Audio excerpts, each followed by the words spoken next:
WhatsApp guys, তো আজকে আমাদের ট্রিক্স হচ্ছে আগের দিন শিখলাম যে ফটোশপে কীভাবে এক কালার ইমেজ করবো। এবার ফটোশপ তো হয়ে গেল, এবার যেটা মেন বস্তু গ্রাফিক্স ডিজাইনের ক্ষেত্রে যেটা ফার্স্ট টোল আমাদের হাতে ধরানো হয় কোরেল ড্র। তো কোরেল ড্রতে এবার কীভাবে এক কালার ইমেজ করবো ওটাই আজকে শেখা যাক। চলো আজকে ভিডিও স্টার্ট করা যাক।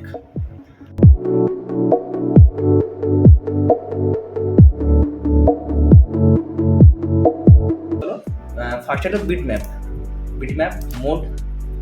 আমরা যেমন ফটোশপে প্রথমে করেছিলাম গ্রে স্কেল, ঠিক আছে, এখানে গ্রে স্কেল নয়, এখানে হচ্ছে ডাইরেক্ট ডিউটোন। ওকে, ডিউটোন এখানে ক্লিক করব, দিয়ে এখানে কালারের যে প্লেটটা আছে ওটা আনবো। দেন সেম প্রসেস, পার্সেন্টেজটা দেবো আমরা ফটোশপে দেখেছিলাম সায়ান, তো এখানে দেখা যাক হলুদ কালারটাই করে দেখি। তো সায়ান 0 করছি,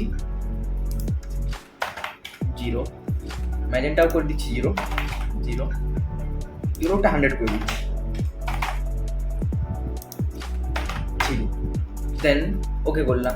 কিন্তু আমার এই কার্ডটা আসবে না, ফটোশপে যেহেতু ওকে করলেই আসতো কালারটা, কিন্তু এখানে আমাকে এই ইমেজের প্রসেসটা আনলক করতে হবে। দেখো এখানে একটা আনলক সিস্টেম আছে, ঠিক আছে, এখানে পয়েন্ট অফ ভিউ, এখানে আনলক করলেই দেখো আমার ইয়েলো কার্ডটা চলে আসে, পাতার কার্ডটা হলুদ হয়ে গেল। তো এইভাবেই অনেক কিছু ট্রিক্স আসবে কোরেল ড্র ফটোশপ, ঠিক আছে। তো চলো আজকের ট্রিক্সটা এখানেই শেষ। তো দেখা হচ্ছে নেক্সট কোনো ইন্টারেস্টিং ট্রিক্স নিয়ে। তো আজকের জন্য গুড নাইট।